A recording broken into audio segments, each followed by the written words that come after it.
Hey guys, Otto here from Acquisition Partner. Now today, guys, in this video, what I'm going to do is actually show you a bit of a walkthrough of a cold outreach messaging kind of script that I've been presented with through a guy who's hit me up on Facebook Messenger.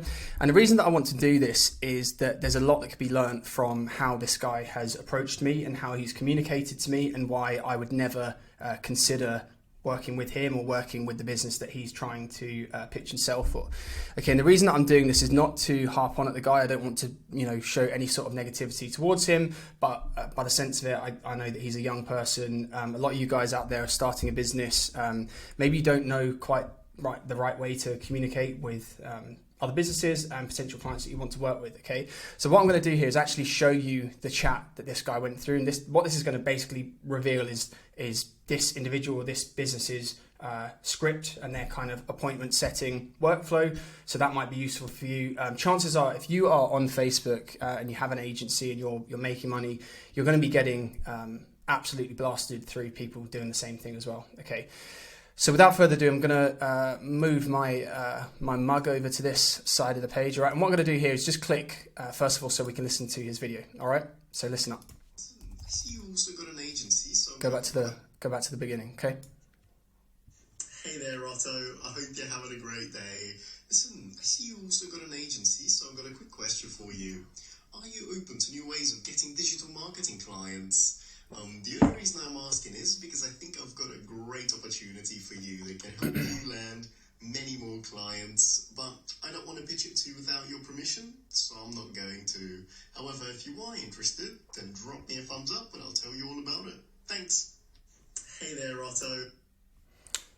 All right, guys, so like I say again, I don't want to harp on anybody who's doing cold outreach. I think if you are doing outreach for your own business, or perhaps like this guy, I think it's his job to do this. It's not actually his business, but if you are doing outreach for yourself, your own business, or for a company that you work with, I don't see anything morally wrong in that. I think that, I believe to my core that if you have a business, it's your duty to sell.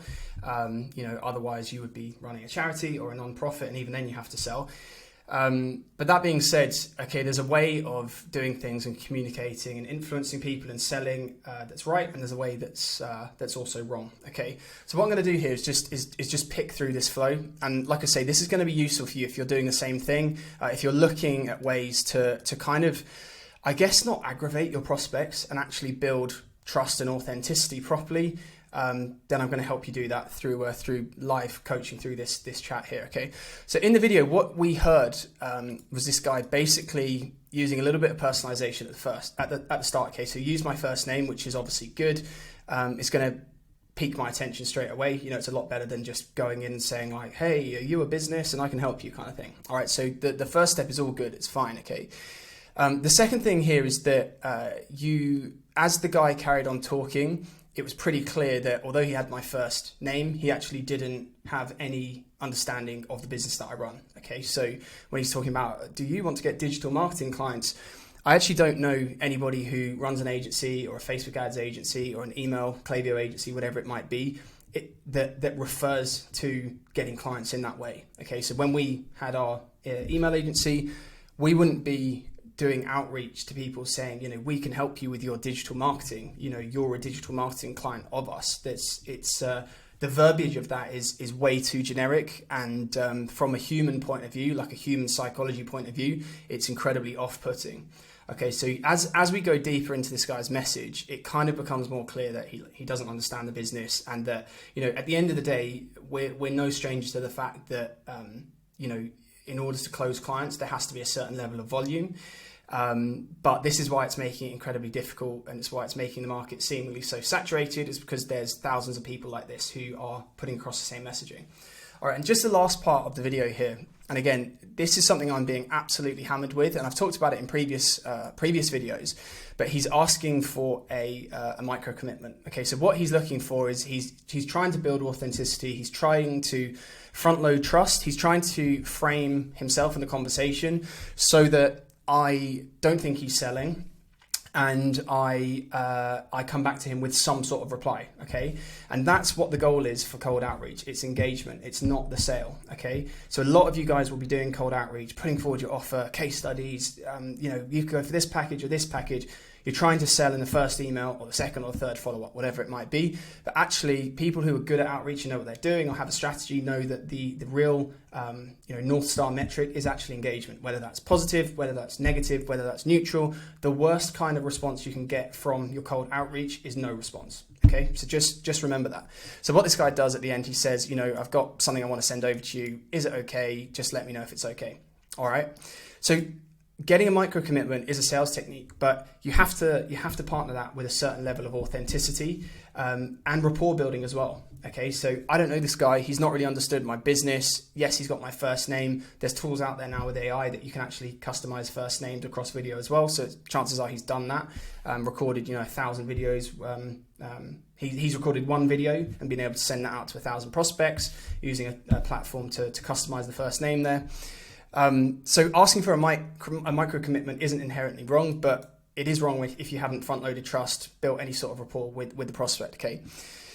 So the guy then has followed up. So 3rd of September, hey Otto, Ziva, I've called with you. 4th, I actually did respond to him. I said, yeah. He's come back with an audio file, and then here, like everybody knows this guy, he's on YouTube. We've actually had people in Discord talk a little bit about their program. So again, I'm not saying either way, whether it's good or bad.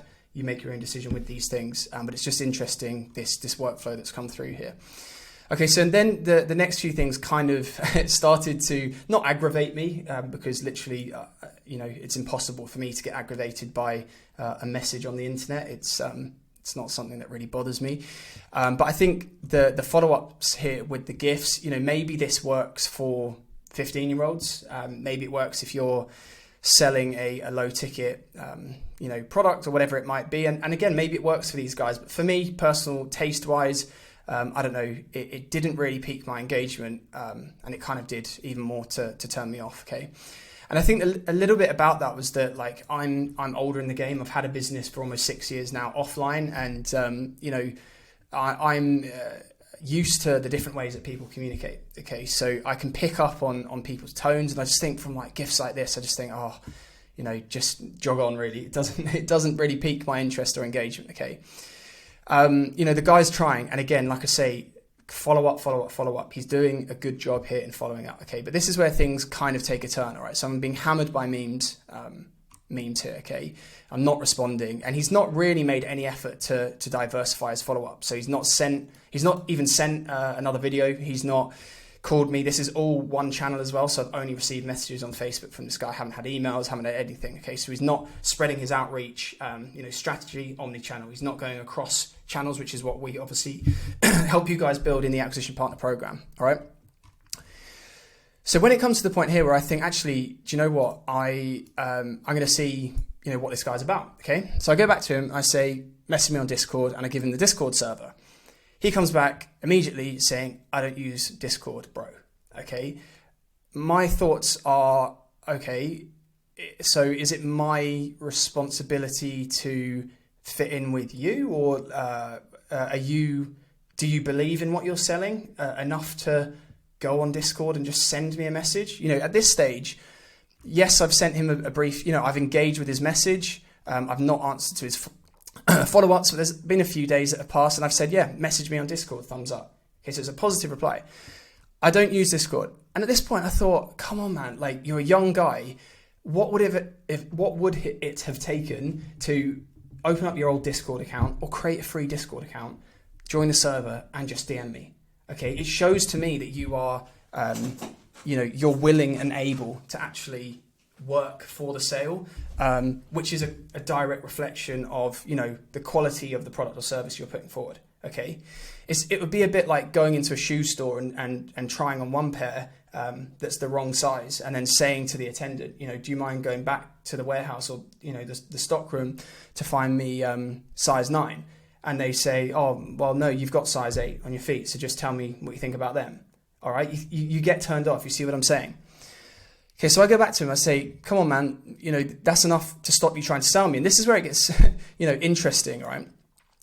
The guy comes back with, I'm not selling anything. Okay, so that is incorrect. Why are you contacting me out of the blue? Is it out of the benevolence of your heart? And is it a purely altruistic action that you've got nothing to pitch me or sell me or influence me? And bear in mind, sale as a economic term is, exchange of goods and service for financial value. But in terms of what selling means semantics wise, it means influencing. Okay. You can sell a prospective wife on your standpoint as a husband, doesn't mean there has to be money exchanged. Okay. So the guy's coming back to me and he's saying, if you weren't interested, you should have said. Well, how does he know I'm not interested? I've had replies from prospects with the e-com agency that have literally come back to me and said to me, I remember one of them was, you can't even get the name of our company right. How can we trust you to do a good job? I went back through the emails and I did get the company name absolutely correctly right. The brand owner, for some reason, was probably stressed, inundated with work that day, fired off a message to me, sat on the toilet on his phone. He was wrong. Did I go back and say, you're wrong, I got it right? No, I went back. I remained positive. I said, my bad. Oh, I didn't admit any wrong because, don't admit wrong when you haven't done it. I think I went back to him and was like, oh, no problem. Well, let's get it right on a call. Are you free in 2 minutes? Okay. So if you're selling something you believe in, you've got to have some sort of gazumption and oomph. Okay. You've got to stay positive. So I went back to this guy and I was thinking, you've come back with something that's inaccurate and a lie. And marginally passive aggressive. Okay, that's what this is. If you weren't interested, you should have said. Okay, so I went back to him thinking I could help this guy out with a bit of big brotherly, fatherly advice here. Okay, so I said, have some integrity. Okay, selling is a good thing. Like I've said in this video, I believe in selling. There's nothing wrong with it. Just be honest about it. Thinking this guy might come back with some sort of humility and say, you're right, no problem at all. Like how does that call sound? Keep going, keep trying. I've given him I've given him a positive message, a neutral message. I haven't even said no. And he's come back saying, you're not interested. All right. So the next message here is kind of enlightening of the whole thing. All right. So he says, my job is not to sell, bro. My job is to get you on a call. I'm not a sales rep. I'm an appointment setter. And I'm thinking, in what world is this guy who's got something that he's trying to pitch that isn't even his own company, so presumably this is a job, he's getting paid a salary and he's getting bonuses for the appointments he sets. He's coming back and saying, my job is not to sell, I'm not selling anything. Well, you're an appointment setter that forms a key component to a wider sales process for a company that's paying you to help deliver sales. Okay, so yes, you might not be a closer, but it's almost the same as a closer saying, oh, well, I don't do selling, I just do closing. Okay, the mentality to get hung up on semantics is baffling to me. All right, and to come back here, saying it's not my job to sell. Okay, well, I don't care what your job is. Your job is working for this company, and I'm sure your boss would probably say your job above all is to engage with prospects and help them give us money and help them pay us. Okay, so I was tempted, and the thing is, it's the first guy I've ever actually, responded to like this. I don't like to bring any sort of negativity to things. And actually, I think out of this, I can make this video and good can come of it because I can help you guys, improve what you're doing. But I wanted to go back to this guy and say, if you're getting hung up on semantics, if you think you're not selling, if you're coming back passively aggressively to a neutral and a positive response, then this isn't the game for you, So I went back to him and I wanted to almost say to him, look, I've got 7.5K that I want to give you. I want to do it. Send me a payment link. Okay. And watch what would happen then. He would probably come back. Oh, I need to get you on a call. I can't do that. I don't have access to the links, whatever it might be. Okay, fine. I'm gone. Shut Facebook down, go on to the next thing, client call, whatever it might be. I've forgotten about them. Okay. So in that moment, I could have said to him, I want to pay, I've got the money here to give you, I want to just enroll now. I don't want to fuck around with calls, I want to pay you. And I know for 99.9% certainty that wouldn't have been possible. They would have said, get on a call and all this stuff, okay. So I went back to him and said, okay, my friend, look, there's no way you actually believe that because nobody can get hung up on semantics like this, truthfully. I'm not going to labour the point. You're a key component in the sales process, but your job is not to sell. I mean, come on. Genuinely wish you the best, and I do. Okay, guys. So, and again, he's come back again, not letting it go, which is just absolutely baffling to me. Okay, maybe if you're Elon Musk, maybe if you're Donald Trump, come back to people and be passive aggressive, be finite in your responses like this. But if you're trying to set an appointment for a business, you know, the bridge that they've tried to build in me is totally burnt. You know, why would I ever go back to this company or trust this individual, or why would I ever respond to any of their other appointment setters or sales reps when I've had a response like this that has been so, you know, sort of off the hoof and so visceral in how emotional and triggered this guy's got.